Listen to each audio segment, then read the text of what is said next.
Bismillahirrahmanirrahim. Assalamualaikum warahmatullahi wabarakatuh.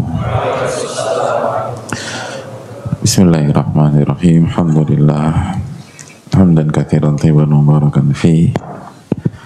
Nahmaduhu wa nasta'inuhu wa nastaghfiruh. Wa na'udzu billahi min syururi anfusina wa min sayyiati a'malina. Man yahdihillahu fala mudilla lahu wa man yudlil fala hadiya lahu. Nashhadu an la ilaha illallah wahdahu la syarika lahu wa anna Muhammadan abduhu wa rasuluhu la nabiyya ba'dah.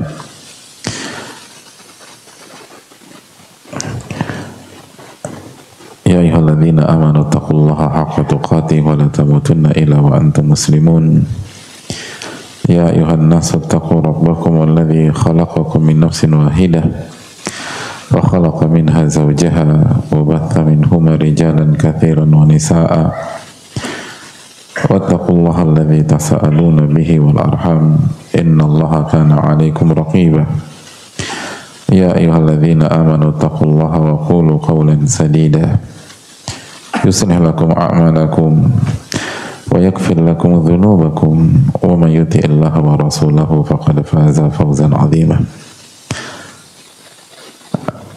Hadirin yang Allah muliakan, alhamdulillah kita panjatkan puji dan syukur kita kepada Allah Tabaraka wa Ta'ala atas nikmat yang Allah berikan kepada kita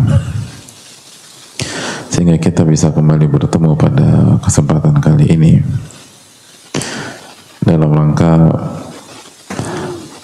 menambah ilmu dan iman kita, dan itulah hakikat dari ilmu nafi'. Ilmu nafi' bukan hanya maklumat, tapi bagaimana menjadikan maklumat itu bermanfaat di dunia maupun di akhirat. Bagaimana menjadikan maklumat itu bermanfaat di dunia dan di akhirat, menjadi iman dan amal soleh. Jadi PR kita bagaimana menjadikan maklumat kita yang kita pelajari itu menjadi amal soleh kita, dan kita imani, kita yakini dalam kehidupan sehari-hari. Dan itu tidak mudah kecuali dimudahkan oleh Allah Subhanahu wa Ta'ala. Itu tidak gampang kecuali dibuat simpel oleh Allah Tabaraka wa Ta'ala, dan butuh isti'anah, butuh minta pertolongan kepada Allah Jalla wa Ala. Dan itu PR kita bersama, baik hadirin maupun yang berbicara detik ini. Dan semoga Allah memberikan taufik kepada kita. Allahumma inna nas'aluka ilman nafi'a wa na'udzubika min ilmin la yanfa'. Ya Allah, berikanlah kami ilmu yang bermanfaat dan lindungilah kami dari ilmu yang tidak bermanfaat. Sebagaimana kita meminta kepada Allah dengan nama-namanya yang husna dan sifat-sifatnya yang maha tinggi dan maha sempurna, semoga Allah menjaga kita semua, orang-orang yang kita cintai, keluarga, orang tua tentu saja, guru-guru kita, ulama-ulama kita, dan umat Islam dimanapun berada, khusus yang terzolimi di Palestina dan di berbagai macam tempat. Semoga Allah memberikan kesabaran kepada mereka, memberikan kekokohan iman, memberikan keistiqomahan, mengampuni segala khilaf, mengangkat derajat mereka, dan semoga Allah Subhanahu wa Ta'ala memberikan husnul khatimah bagi yang wafat dan disembuhkan bagi yang sakit dan terluka. Amin ya rabbal alamin. Dan semoga Allah Subhanahu wa Ta'ala memberikan kebaikan bagi kita di dunia dan di akhirat. Dan juga semoga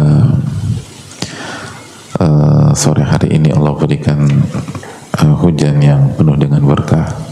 Allahumma shayyiban nafi'ah. Ya Allah, berikanlah kami hujan yang penuh dengan manfaat.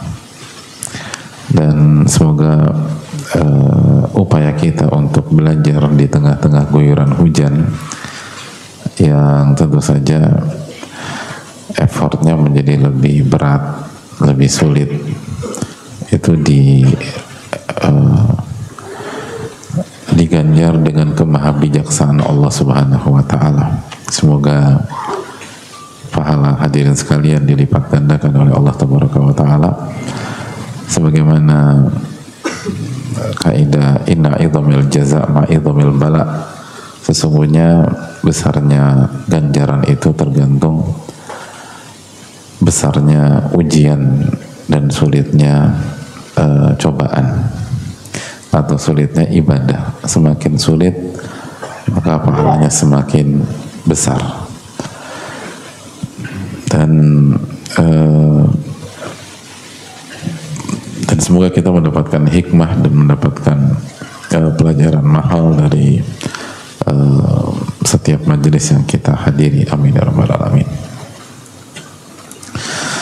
Hadirin Allah muliakan, kita akan kembali berbicara tentang Tadhkiratus Sami' wal Mutakallim,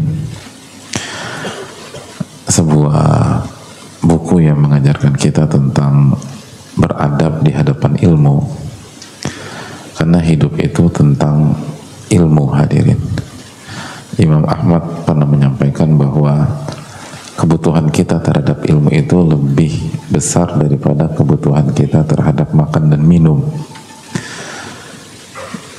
Kita tuh makan minum ya 3 kali dan beberapa waktu dalam sehari, tapi kita butuh ilmu itu setiap saat, setiap waktu.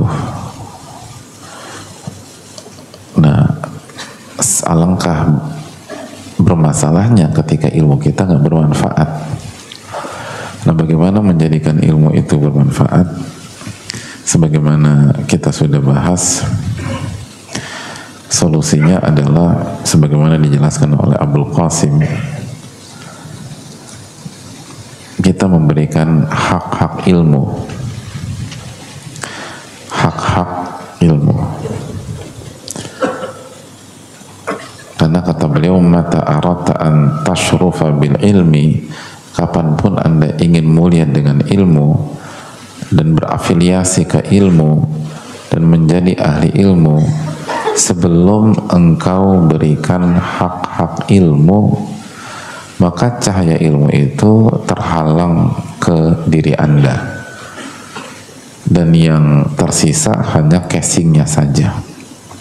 Dzalikal ilmu alaika la laka, itu ilmu yang akan jadi bumerang dan bukan menjadi ilmu yang bermanfaat. Gitu hadirin. Jadi kapanpun kita ingin mulia dengan ilmu kita, tapi kita tidak memberikan hak-hak ilmu, maka nggak ada gunanya. Kalaupun terlihat jago secara casing doang, secara penampilan, tapi jadi secara casing meyakinkan, penampilan tuh kayak orang soleh, tapi mentalitas itu rapuh, fragile. Atau ada yang bilang durian ya gitu loh, dari luar tuh kayaknya berduri gitu loh, mantap, begitu dibuka lembut banget. Dan lembunya bukan lembut durian, mah lembut positif ya. Kalau ini berarti bukan durian lagi, jadi ringkih gitu loh. Nah, itu yang jadi masalah. Kalau kita hanya ngaji, kalau kita hanya baca, tapi kita tidak menunaikan hak ilmu. Jadi ilmu itu kayak hal lainnya hadirin. Kayak kita harus menunaikan hak orang tua gitu loh. Kan gitu, kita tuh punya orang tua. Kalau kita tidak menunaikan hak orang tua kita tidak akan mendapatkan keberkahan berkeluarga gitu loh. Kalaupun terlihat kompak, cuman di foto keluarga doang gitu loh. pas ada pas ada walimahan, pas ada resepsi, foto gitu, senyum gitu. Dia bebas ya, loncat segala macam. Ya orang tuh ngeliat nih kok kompak banget nih keluarga, tapi pas sehari-hari ribut tuh sama ayah, sama ibu gitu. Kenapa? Karena haknya nggak ditunaikan gitu. Sama suami istri gitu. Kalau suami tidak memberikan hak istri, istri tidak menunaikan hak suami,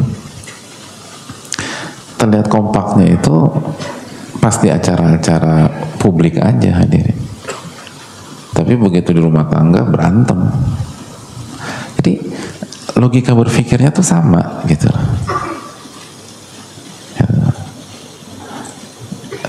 Jadi kalau pas di acara publik jalan bareng, kayaknya serasi banget gitu loh. Kayaknya idaman sekali gitu. Tapi kan parameternya bukan pas itu.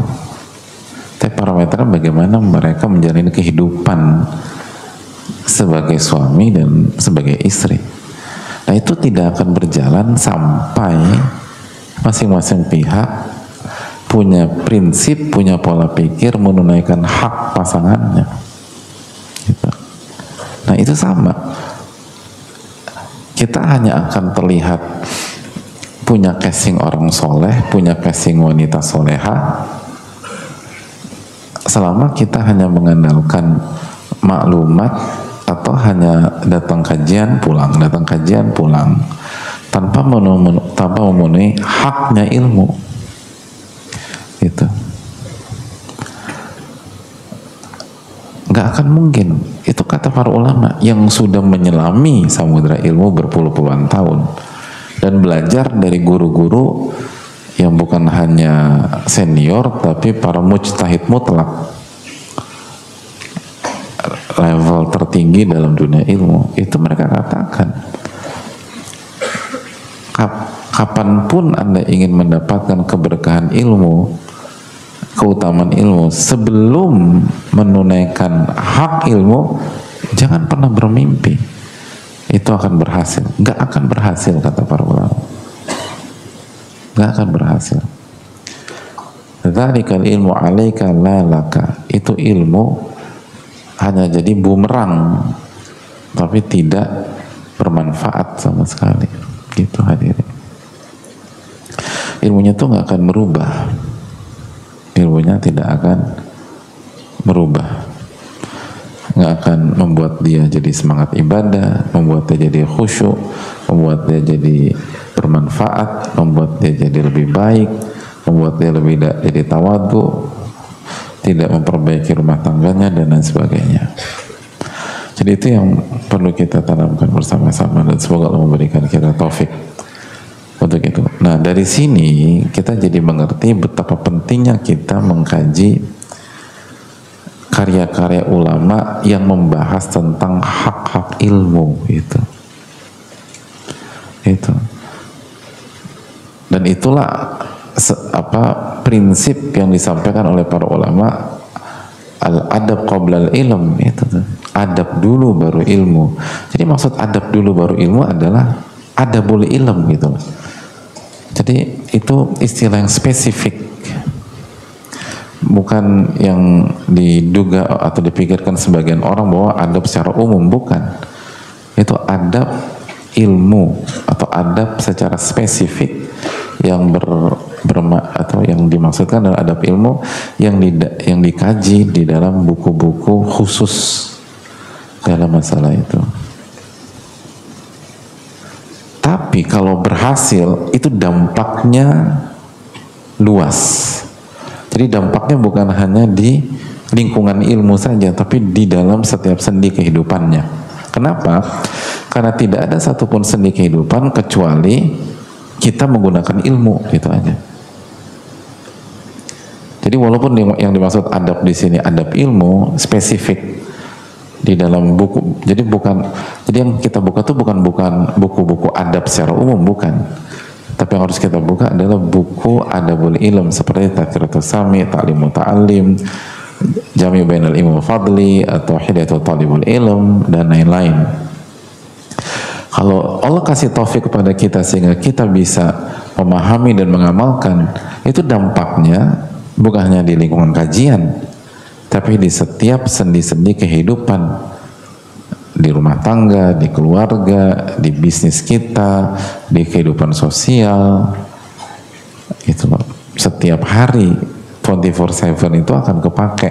Kenapa? Karena itu tadi kata Imam Ahmad, kita tuh butuh ilmu setiap hari, otomatis dampaknya akan sangat luas. Itu poinnya. Oleh karena itu semoga Allah memberikan taufik kepada kita untuk bisa memiliki ilmu nafi, amin ya rabbal alamin. Nah hadirin Allah muliakan, kita sedang membahas bahwa di antara adabul ilm adalah membersihkan hati kita dari kotoran dan virus-virus hati. Dan itu bukan hal yang mengejutkan. Kenapa? Karena ilmu itu tempatnya di hati. Ilmu nafi itu tempatnya di hati. Dan kalau kita ingin sesuatu itu berperan sebagai maksimal, maka tempatnya harus kita bersihkan. Tempatnya harus kita bersihkan. Baru dia akan maksimal, gitu aja. Kalau kita ingin meetingnya maksimal, itu ruangan meeting harus bersih, itu cara. Begitu ruang meeting kotor, berdebu segala macam, wah berantakan meeting. Ternyata anggota meeting ada yang sakit asma, ada yang alergi, bubar meetingnya udah. Padahal jago-jago yang meeting. Jadi tempat yang bersih itu penting, hadirin. Tempat yang bersih itu penting. Nah, virus apa saja yang harus kita bersihkan dari hati kita, nah dijelaskan oleh para ulama, gitu loh. Ulama sudah menjelaskan virus-virus apa aja sih yang harus kita bersihkan.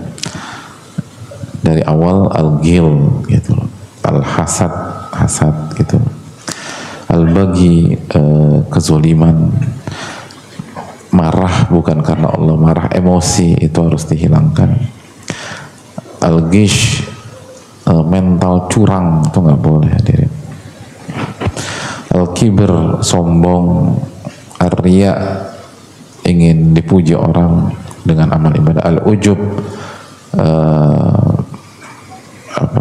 ujub terhadap apa yang dimiliki dan prestasi diri, as-sum'ah, memperdengarkan amalan biar dipuji, al-bukhl, pelit, al-khubut, wal-batar, wal-tama', wal-fakhr, gitu, tamak, lalu berbangga-bangga, berbuat sesuatu yang keji, lalu sombong, lalu berlomba-lomba terhadap dunia dan berbangga-bangga terhadap dunia, lalu mengorbankan akhirat untuk dunia, lalu berhias di hadapan manusia dan suka dipuji terhadap sesuatu yang tidak kita punya, gitu. Lalu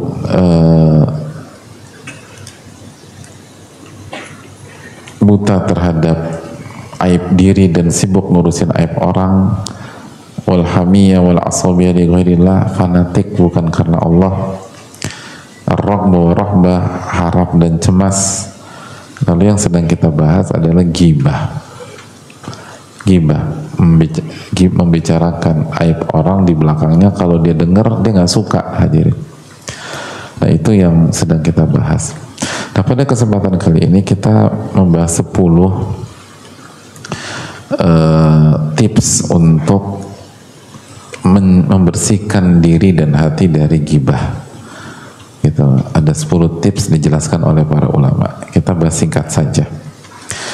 Yang pertama, hadirin Allah muliakan, jadi ghibah itu udah kan kita tahu bahaya laten ya. Di mana-mana ada ghibah, di mana-mana ada pembicaraan orang, bahkan semua kegiatan atau acara ghibah itu selalu mendapatkan animo yang tinggi di masyarakat, dan kecuali yang dirahmati oleh Allah Subhanahu wa taala. Dan gimana sih biar kita itu terjaga dan terhindar? Karena kalau kita udah bilang kalau kita gibah, ilmu kita nggak bermanfaat, gitu aja udah. Begitu kita gibah, begitu kita punya budaya ngomongin orang, ilmu kita tidak akan bermanfaat, gitu kan? Nggak akan bermanfaat. Dan itu keterangan para ulama kita yang sudah kita jelaskan. Nah, jadi ini kan bahaya. Belum lagi dosa besar, belum lagi kita akan bangkrut di hari kiamat, belum lagi kita divonis makan bangkai saudara kita, belum lagi Allah akan buka aib kita. Banyaklah hal-hal yang sudah kita bahas. Nah, gimana sih caranya untuk menjauh? Yang pertama, kata para ulama, at-taqarrub ilallahi subhanahu wa ta'ala bi kathratil a'mali salihah wa taqdim ridahu ala ridadil makhlukin. Yang pertama adalah agar kita terjauh dari ghibah, ya, mendekat kepada Allah dengan memperbanyak amal soleh dan menomorsatukan ridho Allah dibanding ridho makhluk. Nah, itu. Jadi kalau kita ingin terhindar dari ghibah, kita harus jadi orang sibuk, hadirin. Sibuk. Sibuk ngapain? Sibuk beramal soleh. Gitu. Sibuk beramal soleh. Makanya kalau kita perhatikan, mayoritas orang-orang yang punya hobi ghibah itu punya kesamaan, nggak punya kerjaan pada saat itu, atau lagi punya waktu luang yang banyak. Karena kalau waktu luangnya cuma 2 menit, nggak susah ghibah, gitu. Jadi dia punya waktu luang 1 jam, 1,5 jam, terus ngumpul, gitu. Nah, itu baru tuh cerita sana cerita sini. Tapi kalau sibuk, enggak. Jadi harus sibuk kita ini, gitu lah. Jadi harus sibuk. Ingat, sibuk bukan so sibuk. Jadi kita harus sibuk. Otomatis dengan sibuk, kita nggak sempat ngurus-ngurus yang begitu. Bahkan sebagian orang walaupun pengen, tapi nggak bisa. Nggak usah sekarang nih bro, gue lagi sibuk nih, gitu loh. Bos minta gue ngurus anak, ngurus ini situ, gitu loh. Nanti sore aja gimana? Karena sore gue yang sibuk bro. Akhirnya nggak dapat momen, nggak jadi tuh ghibah tuh, gitu loh. Jadi walaupun udah niat, kalau sibuk udah aman, gitu. Jadi kita tuh harus sibuk dari dunia itu tuh. Makanya kita tuh jangan banyak waktu luang lah, hadirin lah. Harus sibuk. Makanya kan konsep Islam itu, sebagaimana hadirin sudah sudah hafal bersama-sama secara umum, fa idza faragta fansob, gitu. Apa itu artinya? Jika kalian telah melakukan sebuah aktivitas, sebuah amalan, terus ngapain? Nongkrong. Ngapain, hadirin? Segera kerjakan amalan berikutnya, fansob, gitu. Fa idza faragta fansob, gitu. Begitu selesai beribadah, selesai beramal soleh, selesai beraktivitas positif, boleh break, tapi lihat Allah Subhanahu wa ta'ala menggunakan kata sabung fa. Fa itu apa yang belajar bahasa Arab? Fungsinya apa fa? Apa bedanya fa dan thumma? Nah ini ya. Gimana? Kok bisa punya mic dari rumah bawa? Bismillah. Fa itu tanpa jeda, Ustaz. Apa? Tanpa jeda, segera, langsung. Segera. Kalau thumma dengan jeda. Wih, Masya Allah. Bahasa Arabnya apa? Allah alam sawab. Kok tahu tuh? Wah, lihat tuh ini. Luar biasa. Fa itu ditartib dalam bahasa Arab. Thumma itu ditarahi. Jadi maksud fa itu jedanya sebentar. Tapi kalau thumma itu jedanya bisa lama gitu loh. Jadi Allah mengatakan ini konsep hidup. Fa idza faragta fansob. Begitu selesai boleh istirahat tapi langsung kerjakan aktivitas berikutnya. Kenapa? Karena kalau kita punya banyak waktu luang, ini penyakit manusia. Makanya kan dalam hadis Ibnu Abbas kan apa kata Nabi SAW? Ni'matani magmunun fihima kathirun minan nas, as-sihat wal farag. Ada dua nikmat yang sering kali dilalaikan oleh manusia, tidak dimaksimalkan manusia, tidak disyukuri oleh manusia. Apa itu? Sehat dan waktu luang gitu. Jadi manusia itu lalai ketika sehat dan waktu luang. Aku kalau sehat produktif, ya alhamdulillah. Tapi coba kita lihat berapa jam dalam sehari kita sehat dan berapa yang kita gunakan. Kita sehat itu 24 jam. Nah pertanyaannya apakah 24 jam itu kita gunakan? Kan enggak. Oke kita, tapi kan aku butuh tidur. Oke tidur. Setelah itu ngapain? Jadi emang apa sehat itu apa ya? Rentan sekali disalahgunakan. Nah setelah sehat waktu luang, nah, itu nggak boleh ada waktu luang. Muslim itu jangan sampai punya banyak waktu luang. Harus padat, harus padat. Kalau nggak nanti gibahnya masuk. Ngomongin orang lah, baca isu lah, segala macem lah. Nanti apa namanya stalking lah, buka sosial media yang berlebihan, ya nggak sih? Mayoritas ketika kita buka sosial media tuh pas kapan? Waktu luang. Dan niatnya berapa? Langsung sejam. Nawaituku 1 jam nih Pak Ustadz. Kan enggak, niatnya 5 menit lah. Gitu. Oh, seru, nambah lagi. 55 menit.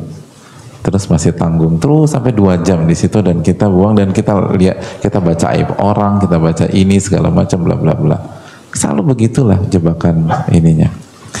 Jadi hadirin Allah muliakan, sibuk mendekat kepada Allah itu poinnya. Sibuk mendekat dan kerjakan amal soleh. Makanya kan konsep kita idza asbahta fala tantadhiril masa. Jika Anda di waktu pagi, jangan nunggu waktu sore. Dan jika Anda di waktu sore, jangan tunggu waktu pagi, gitulah dia. Jangan nunggu waktu pagi. Jika Anda di waktu pagi, jangan nunggu waktu sore. Dan ntar aja deh, sorean deh. Jangan hadirin. Jangan. Tapi yang bisa dikerjakan detik itu, kerjakan detik itu. Yang bisa dikerjakan sejam lagi, jangan tunggu waktu sore. Dan begitu juga kalau kita sampai di waktu sore, jangan nunggu pagi. Yang kita bisa kerjakan maghrib kerjain. Yang bisa kita kerjakan pada isya kerjain. Yang bisa kita kerjakan sebelum tidur kerjain. Jangan nunggu pagi. Itu hadirin. Itu nasihat dari siapa? Ibnu Umar. Makanya kata khudh min sihatika lima radik, manfaatkan waktu sehatmu sebelum nanti datang waktu sakit. Wa fi hayatika limautik, dan manfaatkan waktu hidupmu sebelum nanti kematianmu, gitu. Dan harus banyak beribadah. Makanya kan hadirin sekalian, kata para ulama kan apa? Diri ini, lisan, telinga, dan lain-lain, itu opsinya cuma 2. Dipakai mendekat kepada Allah atau dipakai menjauh kepada Allah. Gitu. Gak ada netral tuh, gak ada. Dipakai mengingat Allah atau dipakai ingat makhluk, itu aja udah. Gak ada netral. hidup itu kalau nggak naik ke atas grafiknya atau turun ke bawah, selalu demikian. Stagnan itu berarti penurunan, bukan flat begitu, enggak. Naik ke atas atau turun ke bawah, begitu hadirin. Makanya itu yang perlu kita camkan bersama-sama. Allah Ta'ala alam. Jadi harus digunakan untuk ketaatan. Lisan harus digunakan untuk ketaatan, telinga harus digunakan untuk ketaatan. Itu hadirin. Dan masih ingat hadits qudsi ketika Allah Subhanahu wa Ta'ala mengatakan bagi orang-orang yang menyibukkan diri mengerjakan amal ibadah yang wajib dan sunnah, kata Allah Subhanahu wa Ta'ala apa? Man ada li waliyan faqad adzantuhu bil harb. Barang siapa yang memusuhi waliku, maka aku tabuhkan genderang perang melawan dirinya. Allahu Akbar. Barang siapa memusuhi waliku, aku tabuhkan genderang perang melawan dirinya. Ini hadis Bukhari hadirin. Makanya jangan main-main dengan orang yang kita duga ini wali Allah. Lu cari masalah deh udah. Wali Allah itu dideketin, ditemenin, jangan dimusuhin, apalagi diomongin. Itu cari masalah besar. Karena Allah SWT mengatakan man ada li waliyan faqad adzantuhu bil harb. Barang siapa yang memusuhi waliku, dan wali Allah siapa? Ya, wali Allah siapa?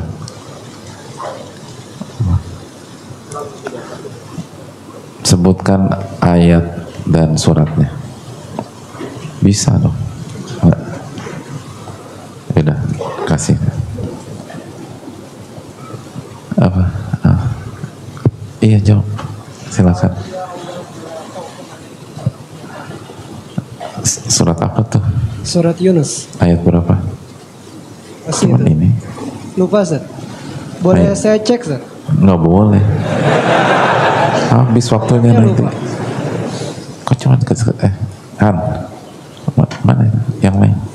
Ini kecil. Nah, itu kasih benar. Ayat 62 63. Jazakallahu khair. Ala inna awliya Allah la khaufun alaihim walahum yahzanun. Sesungguhnya wali Allah itu tidak ada rasa takut dan tidak bersedih hati. Siapa mereka? Alladzina amanu wa kanu yattaqun, yaitu orang-orang yang beriman dan bertakwa. Orang-orang yang beriman dan bertakwa. Dan wali itu bisa salah. Ingat, wali itu nggak maksum, tapi spiritnya adalah beriman dan bertakwa. Kalau kita ketemu orang-orang seperti itu, jangan buat masalah sama mereka. Udah deh. Justru wali itu dideketin, ditemenin, baik-baikin. Apalagi kalau kita merasa kita bukan wali. Gitu. Paling enggak nanti pada hari kiamat kita dikumpulkan sama mereka. Anta ma'aman ahbabta, engkau bersama orang yang engkau cintai. Gitu.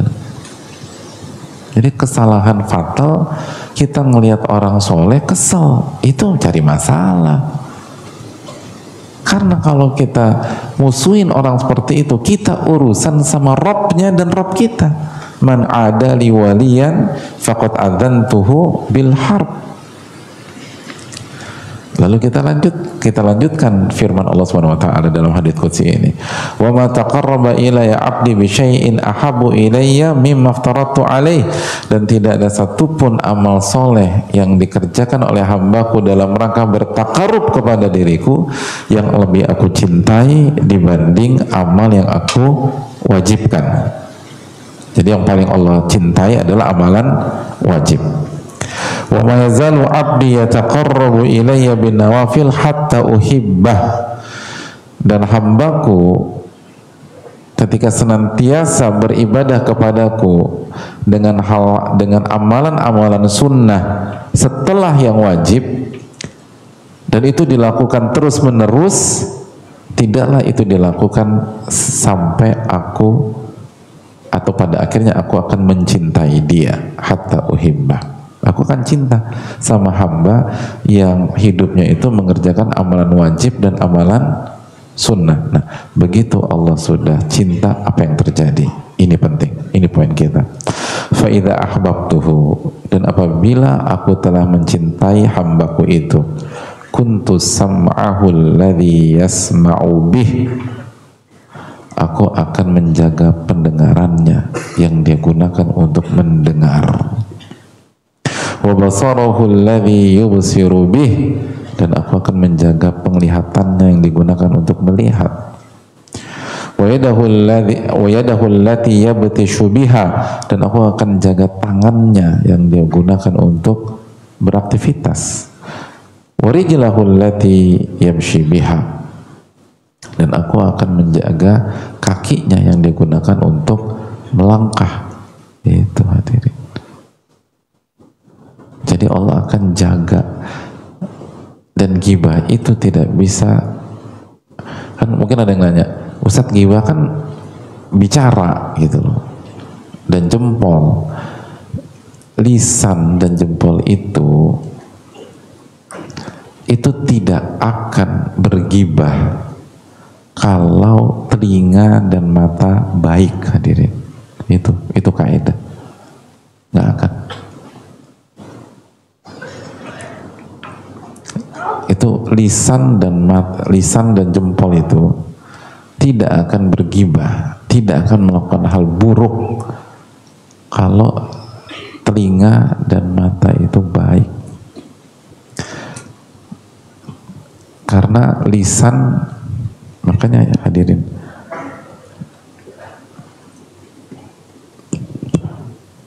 simpel aja deh, kalau Allah takdirkan seorang itu tidak bisa mendengar, seperti teman-teman tuli kita gitu. Mereka lebih suka dipanggil teman tuli, hadirin, kalau kita berinteraksi sama mereka. Sebagaimana teman-teman tuli kita, ketika Allah takdirkan mereka nggak bisa mendengar, mereka bisa bicara tidak? Secara umum tidak, gitu. Secara umum langsung kan. Karena bicara itu tergantung apa yang didengar, gitu. Nggak bisa. Makanya di sini Allah berfirman, aku akan jaga telinganya dan matanya. Itu artinya jaga semuanya, hadirin. Karena manusia itu bergerak dan melangkah dengan data, gitu. Dan akses data itu telinga sama mata, itu poinnya. Akses data itu telinga sama mata. Hadirin, kenapa kita marah-marah gitu loh? Coba, siapa yang kalau marah-marah alasannya iseng aja Pak Ustadz? Kita tuh marah, abisan dia nyolot Ustadz. Nah, gimana kok bisa tahu dia nyolot? Ya saya liatin dia, gitu loh. Jadi karena kita melihat orang nyolot, jadi kita marah, gitu. Tadi pas datang baik-baik aja, kok sekarang kayaknya nggak tenang. 5 menit yang lalu saya baca WA dari seseorang, bahasanya kasar. Itu lihat baca, jadi bermasalah.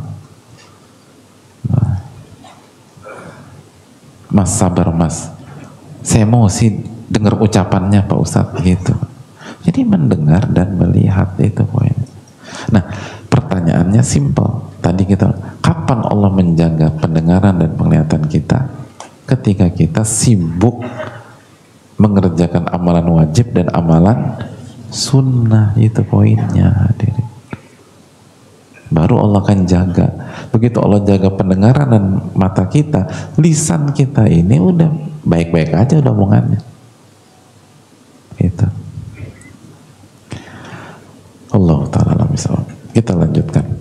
Yang kedua, ziyadatul iman wa taqwiyatuhu bil ilmin nafi' wal amal salih. Tips yang kedua ini masih beririsan dengan yang pertama, menambah iman gitu loh, dan menguatkan iman dengan ilmu yang bermanfaat dan amal soleh. Nah, itu. Jadi hadirin sekalian, kalau kita ingin menghindari dari ghibah, tambah iman kita. Karena jadi gini simpel, begitu kita berghibah ria, itu artinya saat itu iman kita bermasalah gitu aja, gitu loh. Mau kita pulang dari pengajian kek, gitu loh. Tapi aku kemarin aku ghibah itu pada saat aku perjalanan menuju kajian loh Pak Ustadz, ya sama. Tapi kajian kita bertauhid loh Pak Ustadz, ya lebih-lebih lagi itu hadirin. Itu berarti ada masalah dengan ini. Jadi kapanpun kita berghibah itu artinya ada masalah dengan iman kita. Makanya kan masih ingat nggak hadis Nabi kita SAW ketika Nabi kita SAW bersabda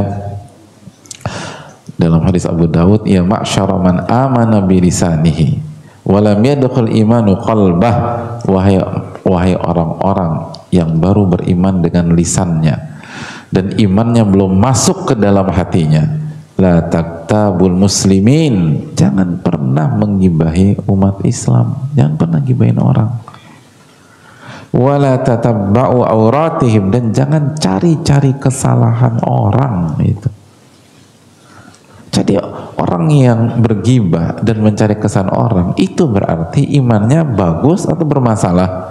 Bermasalah, hanya lisan. Hanya lisan. Adapun masuk ke hati, kata baginda Rasulullah SAW, belum, kata beliau. Jadi kalau mau menghindari gibah, gimana caranya iman tuh masuk ke dalam hati kita? Itu pemahaman terbalik. Jadi iman tuh tingkatkan iman. Jadi harus rutin ngaji, lalu diamalin gitu. Datang kajian diamalkan, menuntut ilmu diamalkan, gitu aja udah mainnya. Allah Ta'ala bisa. Itu poin. Jadi begitu, itu salah satu indikator. Begitu kita gibahin orang, berarti iman kita bermasalah. Pada saat seminggu ini kita nggak ngomongin orang, kita bisa beroptimis dengan iman kita, insya Allah. Husnudzon. Gitu.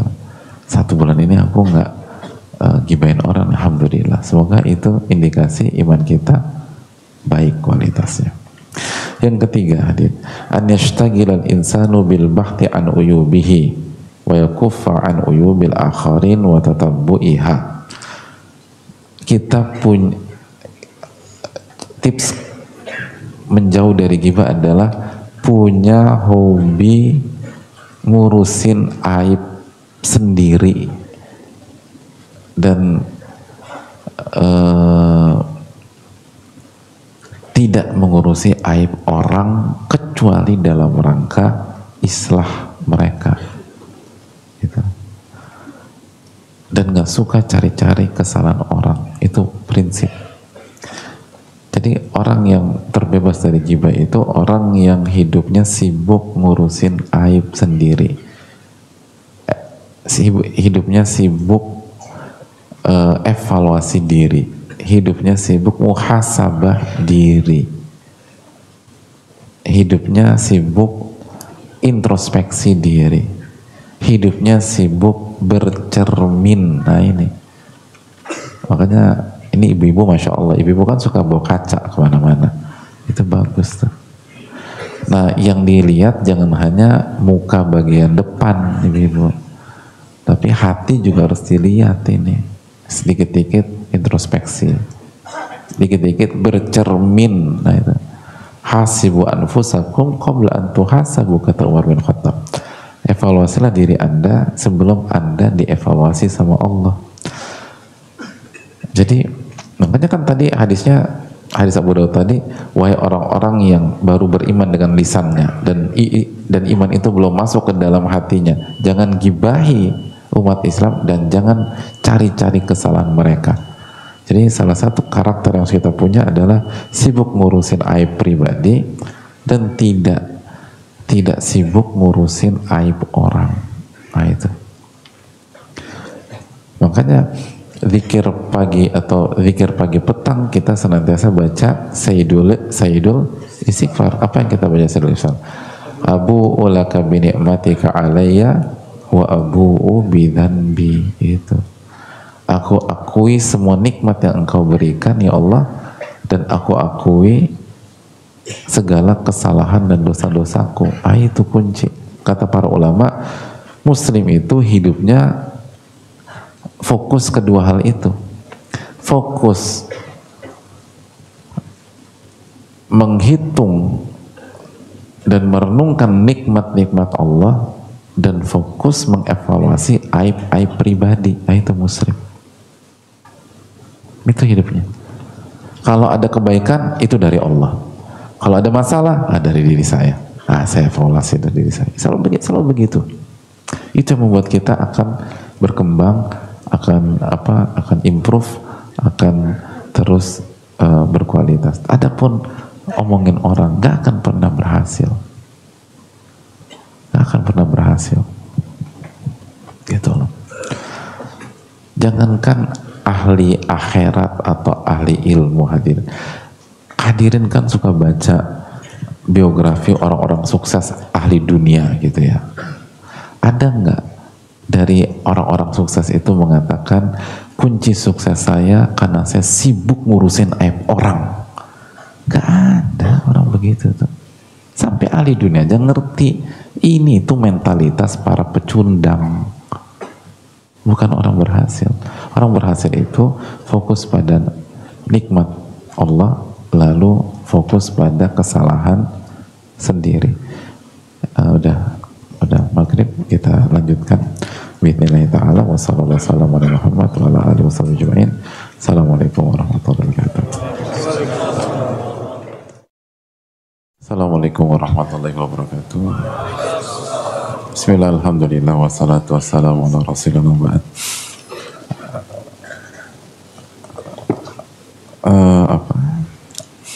Ada yang kehujanan nggak di sini? Bajunya basah gitu? Nggak ya?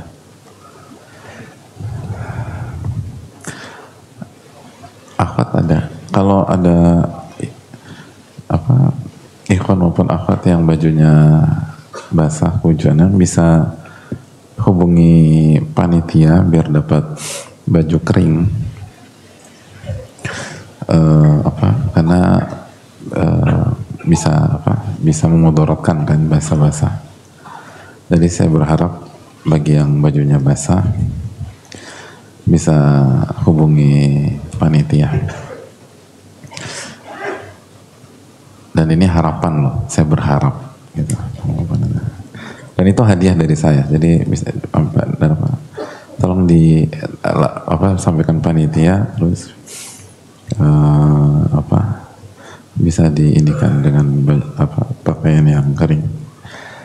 Tahadu tahabu, saling kasih hadiah, supaya kita saling mencintai. Terusnya buat akhwat ya, atau kos kaki akhwat kan, kos kaki basah itu perlu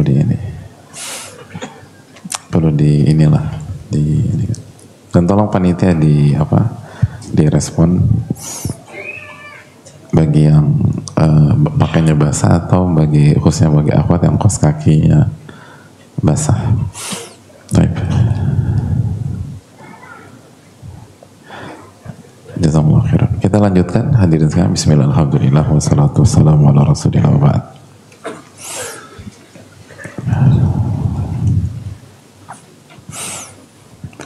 Dan nggak usah malu-malu ya, dan nggak mengurangi izah kok, karena makanya saya bilang akadnya hadiah. Jadi hadiah itu tetap menjaga izah dan kehormatan. Jadi yang basah tolong hubungi panitia. Tapi kita lanjutkan. Yang keempat hadirin sekalian. Yang keempat, ikhtiaru suhbati salihah allati tuqarribuka minallahi wa tubaiduka 'anil ma'asi wal ibtiadi an rifaqis su'.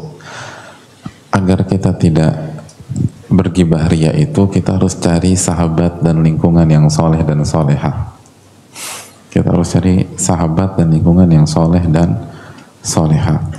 Dan sahabat yang mendekatkan kita kepada Allah dan menjauhkan kita dari maksiat. Dan kita harus jauh dari pihak-pihak yang buruk dan suka ngomongin orang. Jadi itu hal yang penting. Karena ghibah itu penyakit sosial, nggak sebatas penyakit pribadi. Artinya untuk berghibah butuh partner, gitu loh. Butuh pendengar. Karena kalau dia ghibah sendirian, itu mungkin masuk ke bab lain, mungkin ya, gitu loh.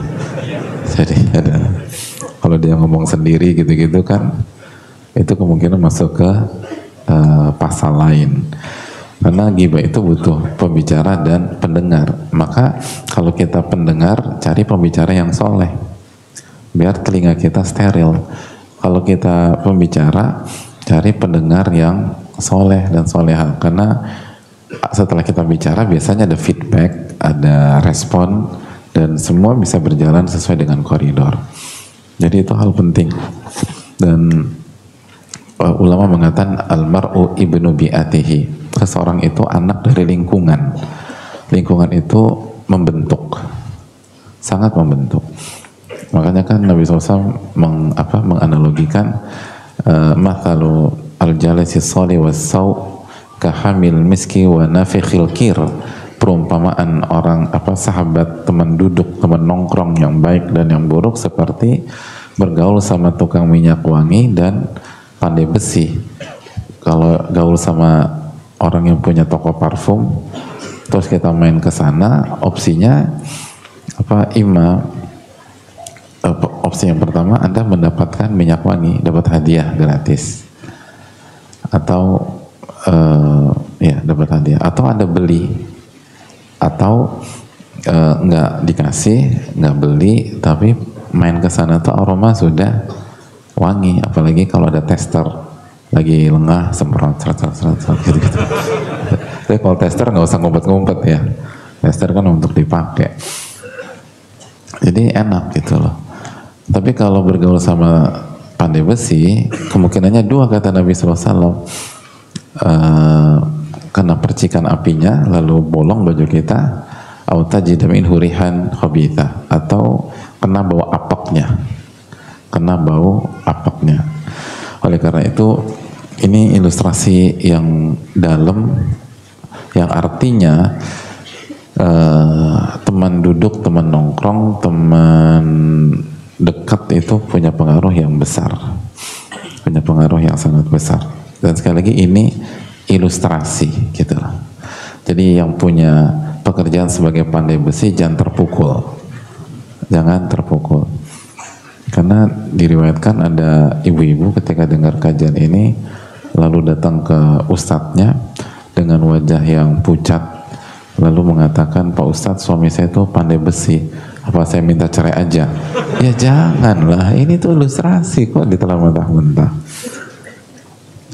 Itu maka harus bijak juga ngedengar kajian itu, hadirin. Itu poin. Jadi cari sahabat yang baik, yang kalau bicara itu bicara yang positif, mengingatkan kita kepada Allah dan menjauhkan kita dari maksiat. Inna minan nasi nasan mafatihul khairi maghaliqul syarr, kata Nabi SAW. Sesungguhnya di antara manusia ada yang berfungsi sebagai mafatihul khair, membuka pintu-pintu kebaikan, dan maghaliqul syarr, dan menutup pintu-pintu keburukan. Jadi kalau sama dia pengennya tuh ibadah aja, pengennya amal soleh, dan gak kepikiran maksiat, gak nyaman untuk melakukan maksiat dan lain sebagainya. Nah, cari orang-orang seperti itu. Yang kelima, hadirin sekalian, tarbiyatul fardi tarbiyatan islamiyatan salimatan qa'imatan alal adabi wa ta'alimil islamiyah. Yang kelima, kita butuh dididik, hadirin. Mendidik individu dengan tarbiyah, dengan pendidikan yang islami, yang salimah, yang selamat gitu loh dari konsep-konsep yang salah, dan dibangun di atas adab dan konsep Al-Quranul Karim dan Sunnah Nabi SAW. Karena itu tadi makanya banyak sebagian orang tuh dalilnya udah tahu tapi tetap aja lisannya nyerocos aja ngomongin orang. Karena dan mayoritas orang yang gibah tuh tahu apa nggak gibah itu haram? Tahu gitu. Bahkan yang ngaji aja tahu kok. Gitu. Yang nggak rutin datang ke kajian aja ngerti gibah itu nggak boleh. Tapi masih asik gitu loh. Makanya dari sini kita mendapatkan pelajaran bahwa memang perlu pendidikan, perlu dididik gitu loh, perlu diawasi, perlu dikawal gitu loh. Makanya tadi butuh lingkungan gitu. Karena ini bukan tahu atau nggak tahu. Ini nih kebiasaan habits buruk dari hawa nafsu kita, dari hati yang kotor, dan akhirnya ketika itu terjadi udah nggak mikir lagi mana ini baik, mana ini buruk. Dan sekali lagi kita sadari bersama-sama bahwa ketika seseorang terjatuh ke dalam ghibah, dia tuh tahu ghibah itu nggak boleh, tapi tetap aja asik. Dan sekali lagi ghibah itu tentang syahwat, hadirin, tentang syahwat. Sebagaimana orang yang berzina tahu zina itu haram, tapi ini masalah syahwat yang susah dibendung, makanya butuh dikawal, pagernya harus banyak gitu loh untuk masalah ghibah ini. Na'udzubillah tsumma na'udzubillah. Makanya perlu dididik, perlu ditarbiyah, dan ini menunjukkan bahwa dari kecil ya, kalau kita punya anak ini harus diinikan, mendidik anak itu dari usia belia atau usia dini untuk jaga lisan, untuk tidak bicara hal yang buruk. Makanya orang tuanya harus kasih contoh. Jadi dididik dari kecil. Atau ya setelah kita berusaha berubah, ya kita cari guru, kita cari lingkungan yang bisa mendidik kita menjaga lisan kita, yang berani menegur kita, mengkoreksi kita, mengatakan ini salah, ini keliru, gitu loh. Susah kalau hanya itu tadi, hanya duduk terus dengerin, terus otomatis lisan itu langsung bagus, itu tidak. Jadi kita butuh lingkungan, butuh komunitas, butuh teman-teman, terus yang ketika kita khilaf diingetin, ketika kita lupa diingetin, begitu kita salah terus diingetin dan seterusnya. Karena tipis banget hadirin, dan syaitan tuh jago banget dalam masalah ini. Dan hawa nafsu kita juga, innan nafsala ammaratun bisu, sesungguhnya hawa nafsu itu senantiasa mengajak kepada keburukan. Jadi pagernya tuh harus banyak. Itu yang kelima. Yang keenam hadirin sekalian, istighlalu waqtil faragh, memaksimalkan waktu luang. Tadi kita udah bahas ini, tapi kita baca aja. Bima yanfa'ul farda wa yuqawi imana, dengan hal-hal yang bermanfaat dan menguatkan iman seseorang dan mendekatkan diri kepada Allah Subhanahu wa ta'ala. Jadi jangan ada waktu luang, jangan ada waktu luang, jangan ada. Dan kita harus disiplin kalau ketemu orang itu sesuai dengan kebutuhan. Banyak di antara kita, khususnya yang udah belajar, udah hijrah, itu gibahnya itu memang tidak diagendakan gitu loh. Nggak jarang di antara kita gibah itu diagendakan. Minggu besok ya gitu loh, kita ngomongin orang gitu loh. Ya pelan-pelan lah, seminggu sekali dulu, nanti sebulan 2 kali, baru sebulan sekali, dan jarang di antara kita demikian. Tapi kita ngumpul gitu loh. Lalu begitu selesai urusan nggak langsung bubar. Akhirnya masih bicara-bicara terus, lo tahu dia kan gitu, itu yang biasa ngaji juga, dia itu lagi ribut sama bininya, terus cerita bla bla bla bla bla bla bla bla bla, ya akhirnya bicara. Jadi harusnya begitu selesai bubar udah. Ini penyakit kita nih. Jadi hati-hati dengan ngumpul atau bicara di luar kebutuhan. Ngumpul silahkan ngumpul, tapi begitu selesai udah bubar. Fa idza faraqta fansab tadi. Begitu selesai cari aktivitas lain.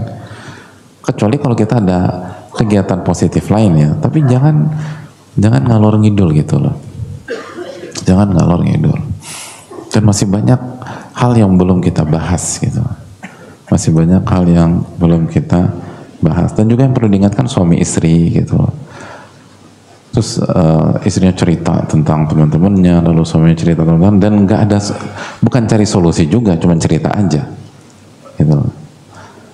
Kamu tahu kan temanku yang itu yang biasa pakai kacamata itu, oh dia tuh wow, nyebelin, nggak enak, akhirnya semua. Jadi suaminya tahu aib teman-teman istrinya, dan istrinya juga tahu aib teman-teman suaminya. Untuk apa demikian? Kecuali kalau cari solusi, kecuali kalau untuk tanasu, untuk islah dan lain sebagainya. Terus kalau gitu, kalau saya sama suami ngobrolin apa dong Pak Ustadz? Kalau nggak ngobrolin itu, ya ada banyak yang diobrolin. Bisa obrolin surat Al-Fatihah. Ya, surat Al-Fatihah nggak pernah diobrolin itu loh. Surat Al-Ikhlas gitu loh. Kalau sudah khatam juz-juz yang lain gitu loh. Kalau juz yang sudah khatam, bicarakan hadis gitu loh. Kalau semua hadis udah hafal, ilmu rijal, bahas tuh perawi-perawi dan seterusnya. Artinya banyak banget yang belum dibahas. Ngapain ngurusin itu? Masih banyak, ada banyak ayat yang belum kita bahas. Ada banyak hadis yang belum kita bahas. Ada banyak nasihat para ulama yang belum kita renungkan. Ada banyak hal. Kenapa nggak bahas itu? Lebih manfaat, meningkatkan iman dan ketakwaan kita kepada Allah Subhanahu wa taala. Karena sekali lagi, begitu suami istri membahas aib orang, maka teori tadi berarti iman si suami dan istri pada hari itu nggak bagus dan akan menurunkan imannya lagi. Udah nggak bagus, turun lagi imannya. Begitu imannya nggak bagus dan imannya turun, apa yang terjadi di rumah tangga? Berantakan. Nanti ribut lah, nanti baper lah, segala macam. Kan rumah tangga butuh iman yang kuat. Rumah tangga kan butuh ketakwaan yang kuat. Jadi itu sama saja ngerusak hubungan kita. Jadi yang kita bicarakan orang lain, tapi tanpa sadar itu melemahkan iman kita dan melemahkan iman istri kita. Begitu iman kita lemah, iman istri kita lemah, berarti apa yang terjadi? Rentan kena masalah, rentan ribut, rentan konflik, rentan bertengkar, rentan main salah-salahan, rentan baper, dan akhirnya kita ribut sama pasangan kita. Itu poin. Jadi jangan gampang ngomongin orang di depan suami atau di depan istri. Mendingan kita cari pembahasan yang kalau kita ceritakan iman istri kita bertambah. Begitu iman istri kita bertambah, pertanyaannya semakin nurut nggak dengan antum sebagai suami? Ngerti nggak sih? Ini jomblo semua. Susah kalau begini. Ya kan semakin nurut lah gitu hadirin. Enak. Jadi ngapain membahas masalah yang akan menurunkan iman istri kita? Dan kalau iman istri kita nurut, kira-kira dampaknya panjang apa enggak? Panjang. Nanti ngejawab lah, suara tinggi lah, nanti disuruh nggak dilaksanakan lah, segala macam. Begitu juga kalau kita bahas hal yang akan menurunkan iman suami kita, udah susah. Minta tolong entar, minta tolong entar semua terus gitu. Makanya kan banyak suami madhabnya entar. Jadi sekali lagi buat apa kita membangun aktivitas yang hanya merugikan iman kita dan iman pasangan kita, yang pada akhirnya kita sendiri yang capek, kita sendiri yang ribet, kita sendiri yang bermasalah. Lebih baik kita bangun rumah tangga, persahabatan, pertemanan dengan zikrullah azza wa jalla, dengan mengingat Allah Subhanahu wa taala, dengan mengingatkan sahabat kita atau pasangan kita mentauhidkan Allah Subhanahu wa taala, mengingatkan bahwa Allah itu Maha melihat, Allah Maha mendengar. Lebih baik bicara tentang nikmat Allah Subhanahu wa taala gitu. Kan itu lebih bagus. Kalau ketemu, nanya apa nikmat Allah pada hari ini? Coba cerita nikmat Allah Subhanahu wa taala. Gitu. Wallahu taala. Itu poin. Kita lanjut yang ketujuh, hadirin sekalian, qana'atul insan bima razaqahullah wa syukruhu ala hadhihi ni'am wa an ya'lama anna ma 'indallahi khairun wa abqa. Salah satu tips juga dengan ghibah itu sifat qanaah. Jadi sifat qanaah itu ada kaitannya dengan ghibah. Qanaah sikap merasa cukup ya, merasa puas dengan apa yang Allah kasih dan bersyukur terhadap nikmat tersebut. Karena sekali lagi salah satu penyebab ghibah itu hasad, ngiri, jealous, terus nggak puas dengan apa yang Allah kasih ke kita. pengen yang ada di orang lain, pengen nikmat yang lagi dimiliki oleh orang lain. Lalu bukan hanya pengen nikmat itu hilang dari dia dan pindah ke kita. Atau yang lebih parah kata para ulama, nikmat itu hilang dari dia walaupun nggak pindah ke kita. Jadi mentalitasnya kalau gua nggak dapat, lu juga nggak boleh dapat. Itu salah satu yang paling nyebelin hadirin. Gitu loh. Kalau gua nggak dapat, lu nggak boleh dapat gitu. Kalau gua sengsara, lu harus sengsara. Kalau gua jomblo, lu harus jomblo juga. Kan nggak enak kayak gitu. Repot kalau kita punya teman-teman kayak gitu. Jadi begitu dia dapat, sebel gitu. Nah, makanya yang harus dibangun adalah sifat qanaah. Kita merasa cukup lah dengan apa yang Allah kasih. Makanya kan sebagian ahli hikmah mengatakan bahwa ngapain kita hasati nikmat orang lain, wong kita aja sudah sangat kesulitan pada hari kiamat jika Allah tanya tentang nikmat-nikmat kita pada hari ini. Kalau Allah nggak tolong kita ya, gitu. Kalau Allah nggak mudahkan hisab kita, berantakan kita hadirin. Nikmat yang kita anggap sedikit, nggak banyak ini, emangnya bisa kita pertanggungjawabkan pada hari kiamat? Nikmat waktu, nikmat uang setiap rupiah, gitu. Nikmat kesehatan, siapa yang bisa? Jadi lu ngapain ngurusin orang lain? Ngapain ngiri? Coba kita lihat kalau kita wafat tadi siang, terus kita ditanya tentang nikmat kita, bisa dijawab emang gitu? Na'udzubillah subhanallah. Oleh karena itu puas dirilah, gitu. Merasa cukup dengan apa yang Allah kasih, lalu perbanyak bersyukur dan yakin bahwa yang di sisi Allah lebih baik dan lebih kekal. Jadi lebih baik daripada ngurusin aib orang, banyak ngitungin nikmat lalu syukuri nikmat tersebut. Itu poinnya. Jadi kita harus punya budaya mengingat nikmat Allah lalu mensyukuri nikmat Allah Subhanahu wa taala. Wa amma bi ni'mati rabbika fahadits. Adapun nikmat Allah, mau ceritakan, ungkapkan. Itu yang sering kita luputkan. Ada banyak hari kita tidak isi dengan mengingat-ingat nikmat Allah Subhanahu wa taala. Itu bahaya. Allah taala bisawab. Lalu yang ke-8 hadirin, an yadha'al insanu nafsahu makana syakhsil ladzi uktiba liyajida annahu lan yarda hadha li nafsih. Setiap kita itu harus punya skill menempatkan diri di posisi orang yang kita gibahi itu. Jadi kalau kita ingin gibahi si A, coba kita mikir kalau kita di posisi A kita nyaman apa enggak? Kalau kita di posisi A lalu aib kita diungkap, dibahas, diceritakan, kita ridho apa tidak gitu loh. Kalau kita tidak ridho, maka sabda Nabi kita SAW, la yu'minu ahadukum hatta yuhibba li akhi ma yuhibbu li nafsi. Tidak beriman salah seorang dari kalian sampai dia menginginkan untuk saudaranya apa yang dia inginkan untuk dirinya sendiri dari kebaikan. Jadi tidak beriman salah seorang dari kalian. Tajam loh sabda Nabi SAW ini. Tidak beriman salah seorang dari kalian sampai dia menginginkan untuk saudaranya apa yang dia inginkan untuk dirinya sendiri. Sebagaimana kita ingin dibicarakan secara positif, maka bicarakan saudara kita secara positif. Begitu kita bicarakan negatif, maka kita punya masalah dengan iman kita. Oleh karena itu, sebelum kita ingin membicarakan orang, pikirkan kalau kita di posisi dia gimana, gitu. Kalau kita di posisi dia seperti apa? Allah Ta'ala misal. Yang berikutnya, katmul ghaidhi wa sabr 'ala al-ghadab kay la yakuna dafi'an lil ghibah. Kita harus punya skill menahan amarah dan bersabar atas amarah.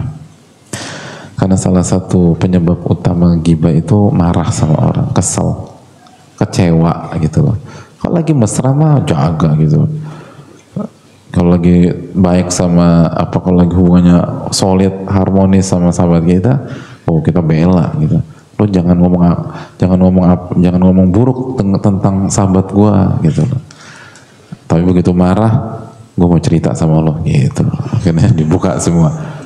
Kayaknya bulan lalu tuh lo mantep banget bela sahabat lo. Ya ternyata salah gua gitu. Jadi bukan salah yang sekarang, salah yang tahun lalu gitu, atau salah yang bulan lalu. Jadi ya manusia gitu loh. Kalau lagi senang aja udah dibaik-baikin. Kalau lagi kesel sebel dibukain gitu loh. Dibukain. Nah ini juga penting. Juga ibu-ibu di belakang hati-hati buka aib suami gitu loh. Nggak boleh. Tidak diperbolehkan. Sebagaimana suami jangan buka aib istri. Kalau wanita istri aja nggak boleh buka aib suami, apalagi suami lah gitu. Suami itu pemimpin, jangan buka aib anggota keluarga, karena itu sama saja menelanjangi diri sendiri gitu loh. Sama saja menelanjangi diri sendiri. Oleh karena itu sekali lagi hadirin sekalian, hati-hati dengan amarah, hati-hati dengan kekecewaan, hati-hati dengan emosi yang lepas kontrol. Dan solusi marah itu kembali kepada Allah dan minta perlindungan kepada Allah dari godaan syaitan gitu. Jadi selalu, karena doa pada saat marah adalah apa doa setelah ketika marah? A'udzubillahi minasyaiton. Aku berlindung kepada Allah dari syaitan. Itu yang diajarkan Nabi kita Sallallahu Alaihi Wasallam gitu lah. Jadi kalau lagi misalnya suami istri marah gitu ya, jangan terpancing, bilang a'udzubillahi minasyaiton gitu. Dan ngomongnya tuh khusyuk gitu loh. Jangan pas suami marah istrinya bilang a'udzubillahi minasyaiton, ya tambah ribut lah. Pas syaitannya nunjuk lagi a'udzubillahi minasyaiton. Janganlah gitu lah. Suami atau istri itu pasangan kita, bukan musuh. Kita tuh menikahi dia atau kita menerima lamarannya untuk dijadikan teammate gitu loh, hadirin. Satu tim yang dibangun dari hubu fillah, hubu fillah. Bukan kita menikahi untuk kita jadikan musuh. Jadi resapi. Dan a'udzubillahi minasyaiton itu harus direnungkan sebagaimana dijelaskan Ibnul Qayyim rahimahullah taala. Jadi bukan hanya diucapkan tanpa makna, tapi diresapi bagaimana kita benar-benar minta perlindungan dan penjagaan dari Allah Subhanahu wa taala. Itu poin. Jadi kata poin isti'adzah itu panjang pembahasannya, tapi setidaknya gini. Kalau kita benar-benar meminta perlindungan kepada Allah dari syaitan, ya salah satu konsekuensinya semua hal yang diajak atau yang dipromosikan oleh syaitan, ya jangan diikutin gitu aja.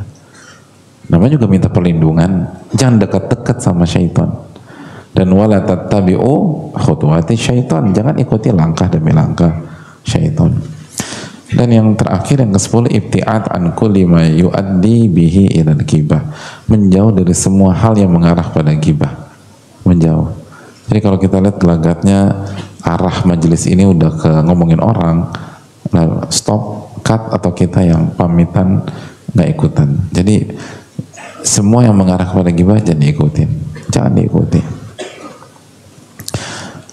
jangan diikuti. Dari awal sudah harus lakukan tindakan preventif, karena kalau udah terjebak udah susah keluar gitu. Kalau udah terjebak udah susah. Dan sekali lagi dalam proses ghibah itu ada syahwat, hadirin, ada kelezatan syahwat gitu. Itu kenapa maksiat ini selalu laku dan tidak pernah tergerus oleh zaman, karena ghibah itu enak, hadirin. Kan itulah filosofi maksiat kan. Maksiat itu apa? Wa huffatil jannatu bil makari wa huffatin naru bi syahwat. Bahwa neraka itu dikelilingi oleh hal-hal yang cocok dengan syahwat kita gitu. Jadi jangan sampai kita masuk. Kalau masuk susah keluar. Karena membicarakan dan mengingat atau mendengar aib orang diungkap, dibahas, itu secara substansi lezat, secara syahwat gitu, lezat secara. Maka sebelum itu terjadi keluar dan tegas gitu. Mau makan bangkai hadirin, ya habis aku nggak enak gimana dong gitu loh. Udah masa aku walk out, masa aku keluar, ya gini aja hadirin bertamu ke rumah orang, terus pas jam makan siang kata tuan rumahnya, aku punya menu spesial bagi kamu, sabar ya. Terus akhirnya dikeluarkan, ternyata menu spesialnya bangkai ayam bakar gitu loh, yang udah uget-uget segala macam. Kira-kira makan apa enggak? Nah, kita berlima, ternyata 4 teman kita makan semua.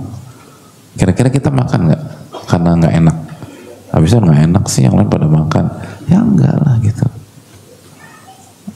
Dipaksa sama tuan rumahnya suruh makan. Kira-kira kita sungkanan atau kita tegas? Tegas. Tolong jangan paksa gitu loh. Diajak berantem sama tuan rumahnya. Kira-kira tetap tegas atau makan? Enggak, kita nggak mau makan. Nah itu bangkai ayam bakar. Terus bagaimana dengan bangkai saudara kita? Ayuhibbu ahadukum an ya'kula lahma akhihi maitan fakarihtumu. Tidakkah salah seorang kalian senang memakan bangkai saudaranya yang kalian benci itu? Ini makan bangkai kok gampang banget mengatakan nggak enak lah, habisan udah ngumpul di situ lah. Ini makan bangkai orang gitu pokoknya. Na'udzubillah. Dan penutup sekali lagi, 10 poin di atas itu kalau kita bisa simpulkan, ini tentang konsekuensi tauhid dan zikrullah kita kepada Allah Subhanahu wa taala. Jadi 10 poin tadi itu, ini semua tentang konsekuensi tauhid. Kalau kita tauhid kita kuat, kita benar-benar merasa bahwa Allah itu maha melihat, maha mendengar. Alam ya'lam bi annallaha yara, tidakkah dia mengetahui bahwa Allah maha melihatnya, bahwa Allah maha mendengar, Allah tahu semua hal yang detail, dan Allah akan menghisap kita dan seterusnya. Kita nggak akan macam-macam aja. Ini cuma tentang tauhidullah ya azza wa jalla. Dan sekali lagi ini juga tentang mengingat Allah Subhanahu wa taala. Makanya Ibnu Aun mengatakan zikrun nasi da wa zikrullahi dawa. Mengingat manusia itu penyakit dan obatnya adalah mengingat Allah Subhanahu wa taala. Ini yang bisa disampaikan. Kita buka sedikit waktu untuk sesi tanya jawab. Wassalamualaikum warahmatullahi wabarakatuh. Syukran.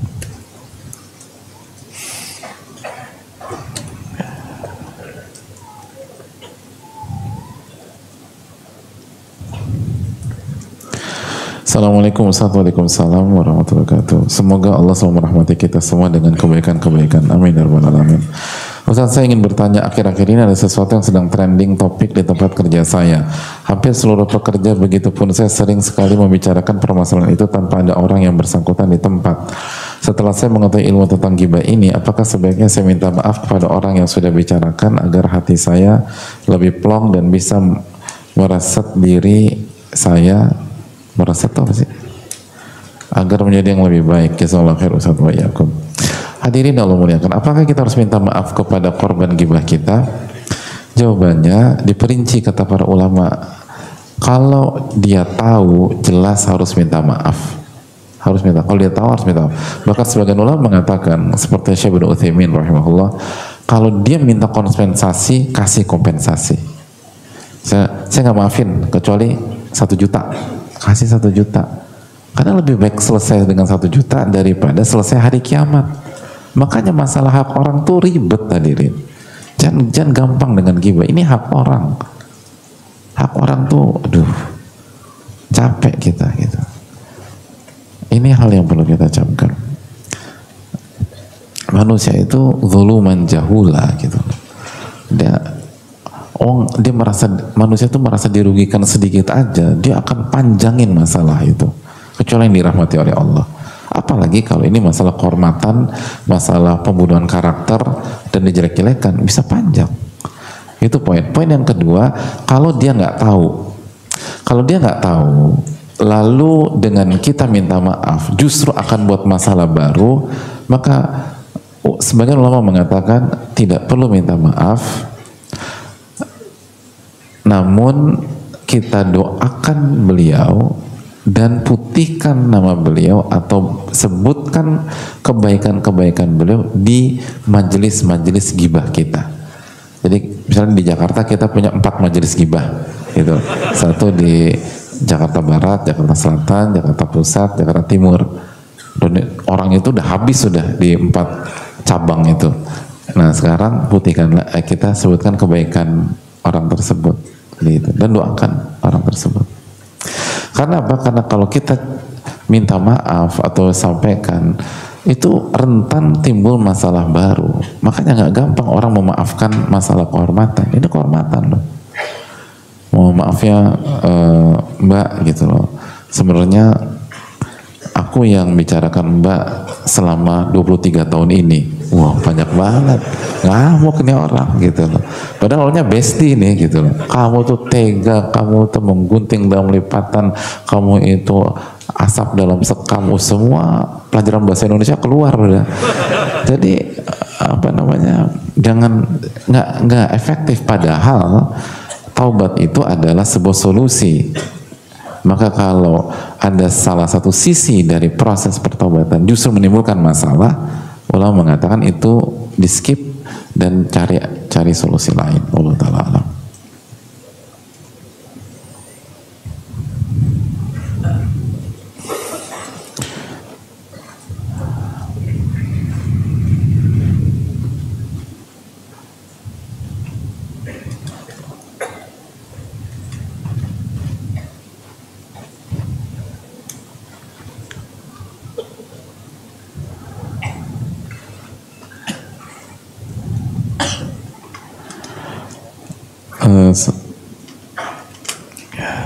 Assalamualaikum warahmatullahi wabarakatuh. Waalaikumsalam warahmatullahi wabarakatuh.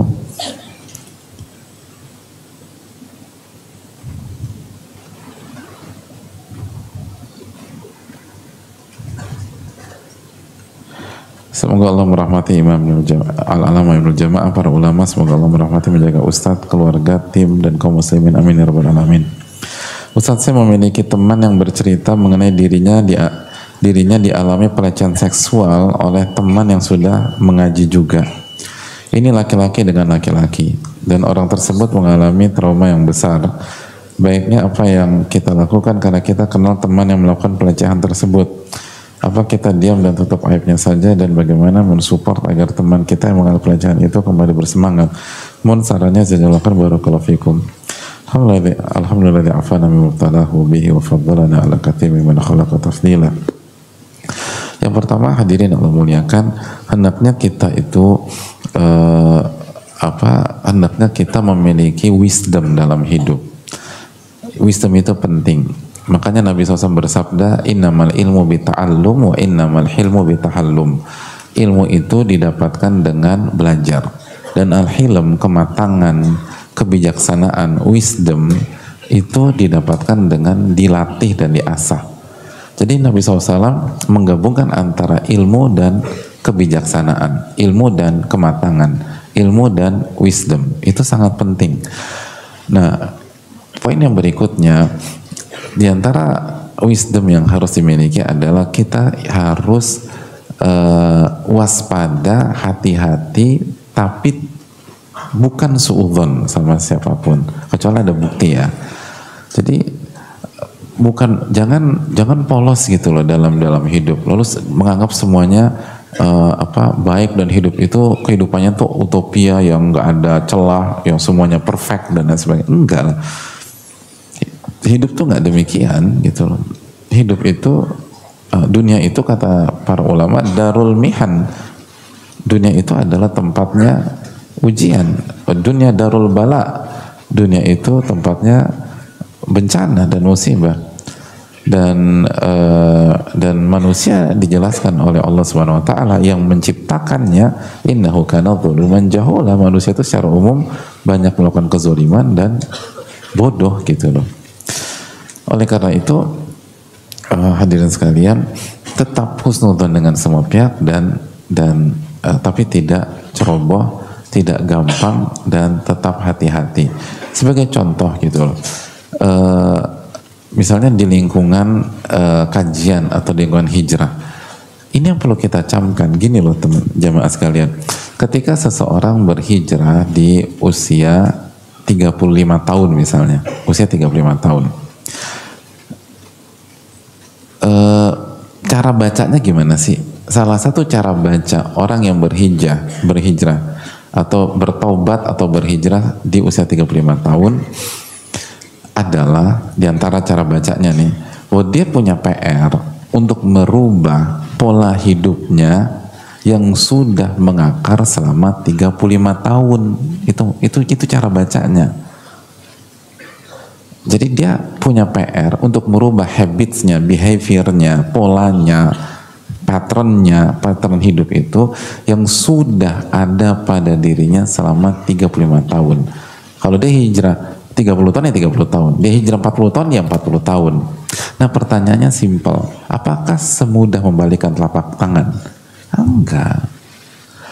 Kalau merubah pakaian itu salah satu cara, atau itu salah satu sisi yang paling mudah gitu loh. Jadi jangan kita jadikan perubahan dari sisi yang paling mudah, lalu kita dengan mudahnya menghukumi orang itu sudah perfect gitu loh. Ngerti nggak maksud saya? Gitu loh. Misal memakai buat wanita, misal memakai hijab itu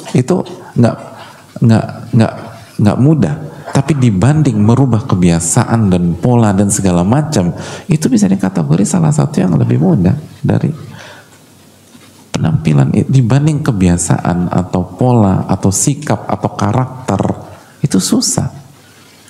Dan ada maksiat-maksiat, penyakit-penyakit yang sudah bercokol puluhan tahun, berkarat di dalam hati seseorang. Itu untuk merubahnya itu butuh waktu. Nah salah satunya dengan penyakit ini. Makanya kita harus saling menjaga. Jadi belum tentu dia oknum juga. Bisa jadi dia tuh memang pengen berubah. Kita nggak tahu ya. Bisa jadi bisa jadi oknum, bisa jadi tidak. Tapi dia pengen berubah. Cuman nggak mudah. Terus di satu sisi kita gampangan dalam bergaul, merasa semua orang udah baik, semua orang yang udah ngaji pokoknya perfect semua. Ya nggak bisa demikian lah. Kita harus punya wisdom tadi itu. Kita baik sama semua orang, husnudzon sama seorang, tapi harus hati-hati dan banyak minta tolong sama Allah Subhanahu wa taala. Karena secara umum kasus pelecehan dan seterusnya itu, saya nggak menjudge kasus yang bertanya ya, saya nggak tahu soalnya. Tapi secara umum kan seringkali juga ada kelalaian, ada anggap aman segala macam, apalagi laki-laki dengan laki-laki. Jadi tetap jaga, simpel aja, jaga sunnah Nabi SAW dalam masalah aurat dan dalam masalah pergaulan. Dan aurat itu bukan hanya laki-laki ke perempuan, perempuan ke laki-laki, tapi juga berkaitan dengan perempuan ke perempuan dan laki-laki ke laki-laki. Dan hubungan kedekatan itu yang dijaga bukan hanya laki-laki dan wanita, tapi wanita-wanita, laki-laki dan laki-laki. Ini juga harus, masalah sosial seperti ini itu karena ada masalah dalam menerapkan sunnah Nabi SAW di atas. Jadi sekali lagi tolong dipahami itu semua. Dan ini bukan hanya kasus ini ya, laki-laki dan perempuan, terus juga proses kalau bahasa kita proses ta'aruf gitu loh. Banyak teman-teman itu mudah sekali gitu loh, tanpa melihat backgroundnya tuh bagaimana, dengan alasan dia udah mulai ngaji kok, alhamdulillah, tapi dia mulai ngaji di usia berapa? 37 gitu. Berarti dia punya PR mengubah pola 37 tahun. Apakah sesimpel itu gitu? Makanya ketika mencari jodoh, apa kata para ulama, ada ucapan menarik dari Syekh Abdul Razak rahimahullah, kata Syekh Abdul Razak, cari jodoh itu salah satu kriteria yang sudah terbukti istiqomah. Itu pokoknya, bukan yang baru-baru, yang sudah terbukti istiqomah gitu. Karena kita semua apalagi yang udah puluhan tahun ngaji ya, atau yang berubah, kita ngakui bahwa semangat yang membuncah di fase-fase awal itu nggak selamanya begitu gitu. setelah itu akan turun. Nah, siapa yang bisa bertahan, maka itu yang memang orang yang baik dan orang yang berusaha soleh. Adapun banyak orang ikut euforia, makanya kata beliau yang terbukti istiqomah gitu. Bukan hanya baik atau ngaji dan karena banyak keluhan, apa namanya, nikah dengan wanita tapi dia udah ngaji, begitu nikah nggak mau diatur, nggak nurut, bla bla bla bla, ya baru ngaji berapa waktu.